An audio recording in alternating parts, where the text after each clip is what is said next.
এটা দেখো চাল কুমড়োর মতোই, এখন চাল কুমড়ো না গিনি কুমড়ো বলে একটা সবজি আছে, সেটা আমি বুঝতে পারছি না।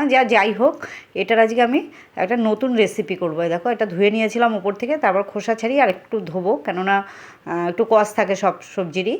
দেখো ভালো করে ধুয়ে নিয়েছি। এইবার আমি ঝিরি করে কুচাবো, এটাকে একদম কুচিয়ে নেব। দেখো একদম কুচিয়ে নিয়েছি। এবার একটু লবণ মাখিয়ে রেখে দেবো, তাহলে একটু নরম হবে, তাড়াতাড়ি রান্নাটা হবে। দেখো লবণ মাখিয়ে ঢেকে রেখে দেবো 10 মিনিটের মধ্যে, 10-15 মিনিট।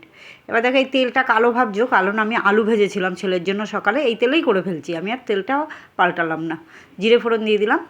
এইবার এই চাল কুমড়োটা দিয়ে দিচ্ছি।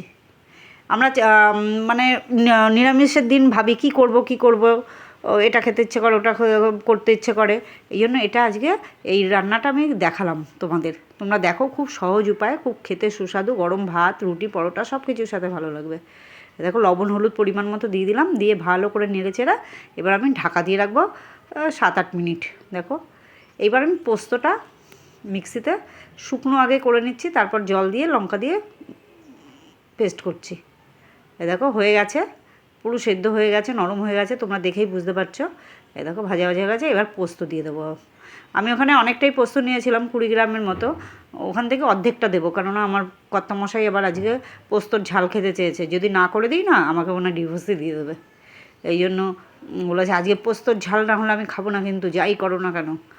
দেখো আর একটু পোস্ত দিয়ে দিলাম উপর দিয়ে। এইবার গরম ভাতের সাথে এটা খুব ভালো লাগবে, তুমি চাইলে রুটি পরোটার সাথেও খেতে পারবে। দেখো রেডি হয়ে গেছে আমাদের চাল কুমড়োর পোস্ত, ঠিক আছে, একদম মানে রেডি। ওপরে গার্নিশের জন্য আরেকটু পোস্ত দিয়ে দিলাম আমি। দেখো রেডি হয়ে গেছে, গরম গরম ভাতের সাথে খেয়ে নাও সবাই।